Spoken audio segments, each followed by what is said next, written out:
Welcome to lesson 4. So now we're going to start getting into a little bit more complex ideas. And we're going to talk right now about the conscious mind versus the subconscious mind. Okay. So, as human beings, we're the only ones on this planet that have free will.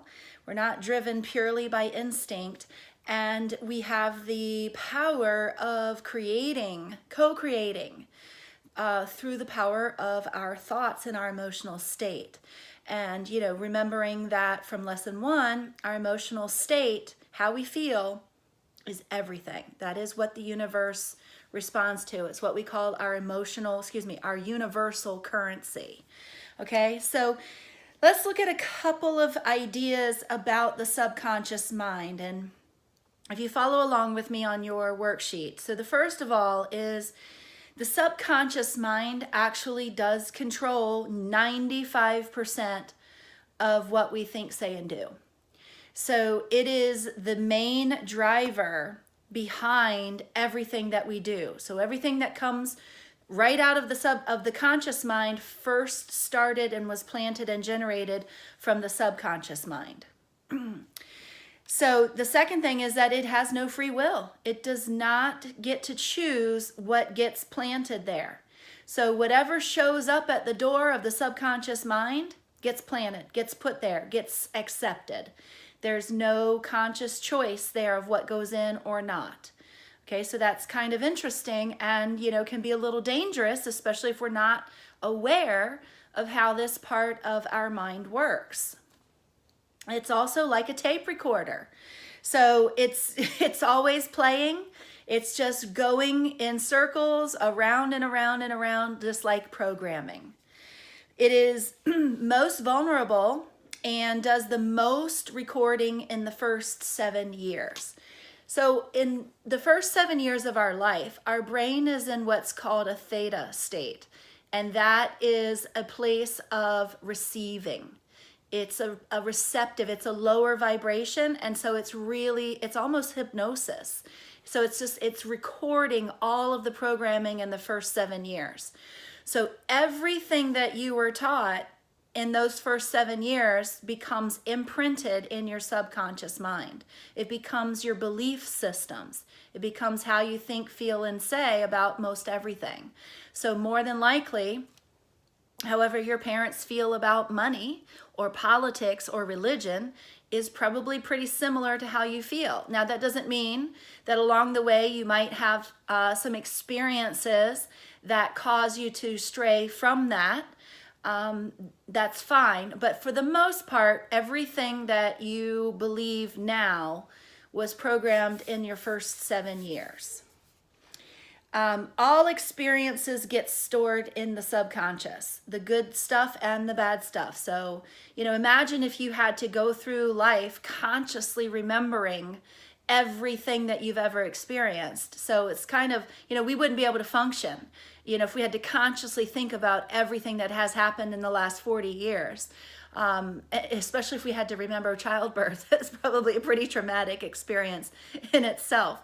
So that's why things get stored there that we're not necessarily consciously thinking of, but it is running the show. Now, the good news is that it can be easily corrected. In fact, a lot of people don't like to use the word subconscious mind because they feel that it kind of implies that there's nothing you can do about it. And that's simply not true. You're not born with any of that stuff. So therefore, whatever you've got and you picked up along the way, it can be corrected. It's just about weeding your garden, going in and finding what is there that's beneficial and serving you and what is there that's not. Where's the programming that is harming and where's the programming that is in alignment? So let's talk about the conscious mind now. Here's an interesting idea. Each day, we have anywhere from 20,000 to 60,000 thoughts. That's a lot. If you really sit down and think about it, that your brain is moving at a pace that it's hard to comprehend that where somebody is having this many thoughts a day. Challenging, 95% of those thoughts are the exact same thoughts we had yesterday. and the day before and the day before. So most of the time, our brain is literally running on autopilot. So we've got to be really aware of what programs are running, what's working for you and what's not. That's what this course is all about.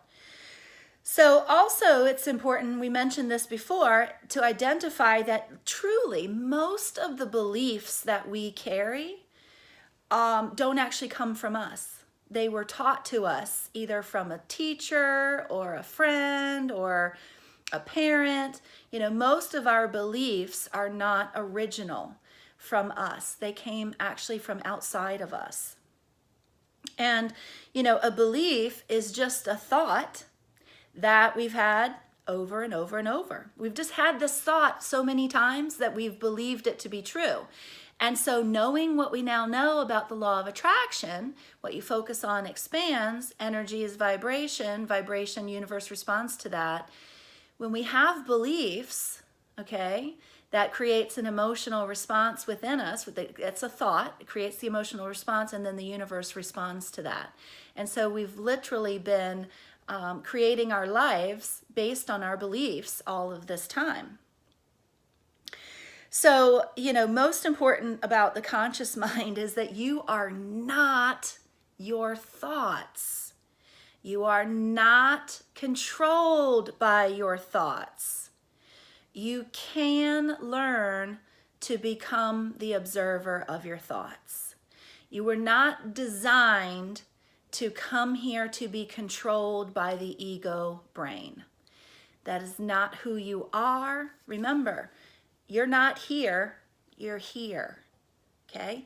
This is not designed to control you, but we've been programmed to think that it is. We've been programmed to think that this is who we are, that we are, women working in real estate, doing with a son, being a wife and a mom. That's not who we are. Who we are is an extension of our source, our creator. We're here to establish experiences with contrast to bring us back to love. Okay, that's who we are. And the essence of who we are is that non-physical part that resides here. Okay? Here's what's cool. You are the only person thinking in your head. I love that. I love the power of knowing that I'm in control of my thoughts. I'm the only one having them. I'm the only one in charge of them. I also like knowing that I was not born with any of these thoughts or beliefs. I simply picked them up along the way, and I can just as easily discard them if I decide I don't like those thoughts or they're not serving me anymore. So here's the crux, okay? 95% of the thoughts that we have come from a part of our brain that has recorded our experiences thus far. So it's a part that we're not actually, consciously aware of, okay? That's why a lot of times we don't recognize our own limiting patterns and beliefs because we're not consciously thinking about them every day, okay? It's simply, our subconscious, the job of the subconscious is to run the program because, we can't be aware of everything all the time. And the subconscious is always going to lead us back to what's familiar because that's what's recorded there. That's the only reason. So if we don't like what's recorded there, we got to change it. We got to go in, pull those weeds out and put in something new. So it's always going to send us back to the familiar, even if it's not good for us, because again, the subconscious doesn't have free will. It doesn't get to decide what's good or what's bad. It just does what's there. Okay, so if everything we're doing in our conscious life, 95% of what we're doing in our conscious life is coming from the subconscious. That's how powerful that process is. That's how powerful all of that programming and all of that recording and all of that experience is. Okay? So let's look at the spiritual side of the law of attraction. And this is the part where, where we start to lose people. So bear with me here, because if the bigger part of us is our soul self, our infinite being that came here to learn, and we are just temporarily in this body, okay? That's important as the basis. That's why we did that lesson before this one. It's important as the basis to accepting these principles. Number one, everything you've experienced in life to this point is a direct reflection of what's going on inside here. Okay? If this is truly an attraction-based universe, it means that nothing can show up in my experience that I did not first draw to me by either something that I thought, said, or did.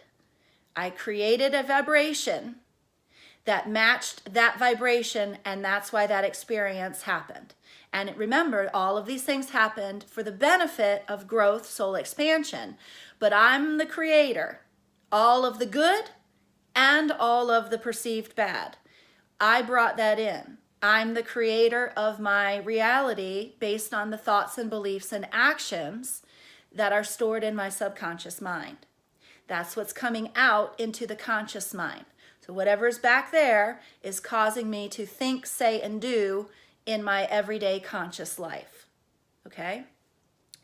So your thoughts and beliefs created actions and emotions that the universe has responded to. That's the way this universe works. Okay? How you feel about yourself is how you feel about the world.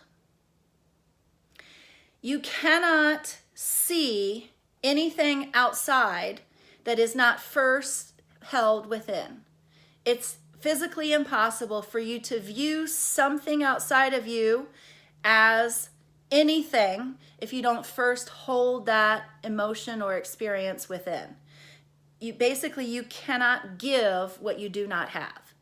So you cannot see a situation that makes you angry if you don't first hold anger. You cannot give something you don't have. Okay?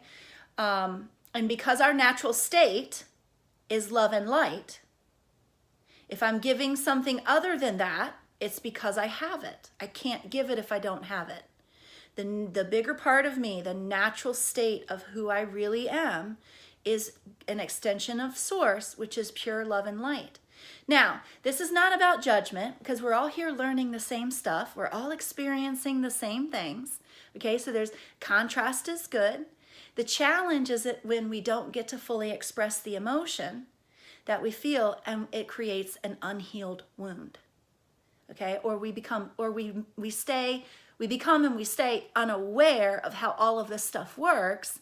We decide to stay in the ego instead of understanding that we are co-creators of our experience. Okay, that's when the challenges come in. So this is not about feeling bad about any of the things that you see on the outside. It's just understanding that you have the power to change all of that.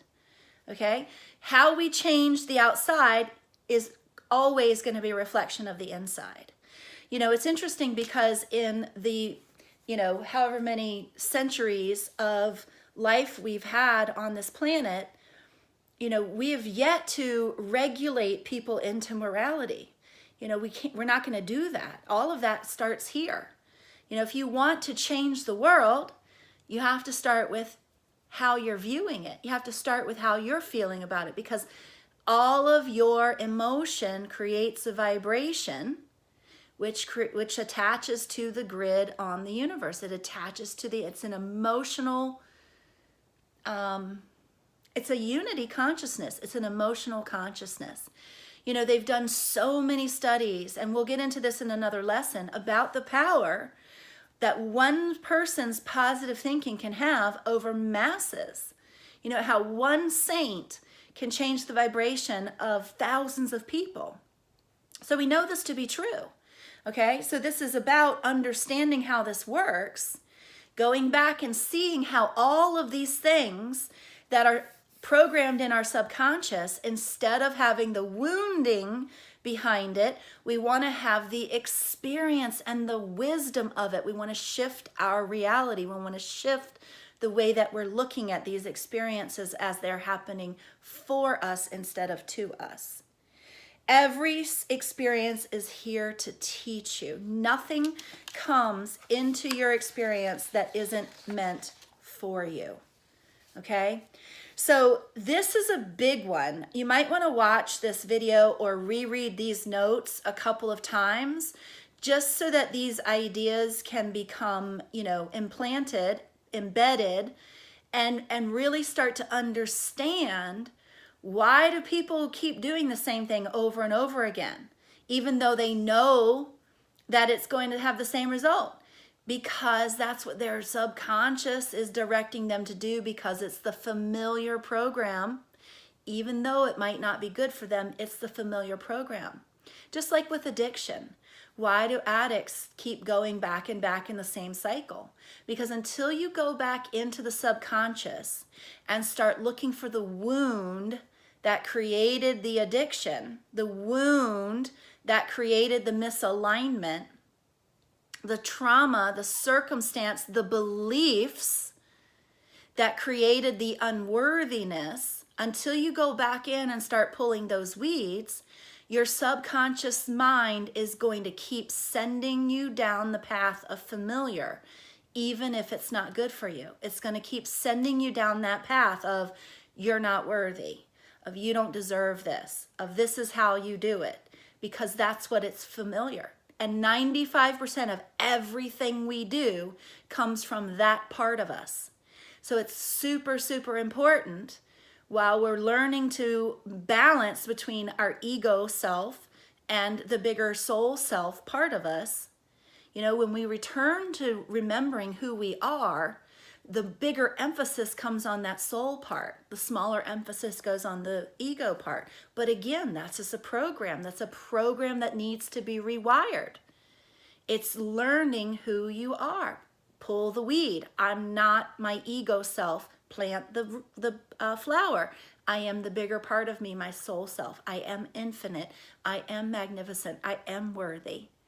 I do deserve, by birthright, all of my desires to come true. I do deserve that. That's the plant that needs to go in the subconscious. So the exercise for this particular lesson is going to be a meditation on showing you how to separate from your thoughts, showing you how you can be an observer and therefore in control of your thoughts, so that your thoughts are not controlling you. Because we know our thoughts become an emotion, the emotion creates a vibration, the universe responds to the vibration. If we want to change what we're attracting, if we want to change our reality, we have to start with our beliefs, which creates our thoughts, which creates our emotions. And we've got to go to the subconscious mind, where all of our programming, all of our beliefs exist. So take a look for that meditation video, and I will see you in the next lesson.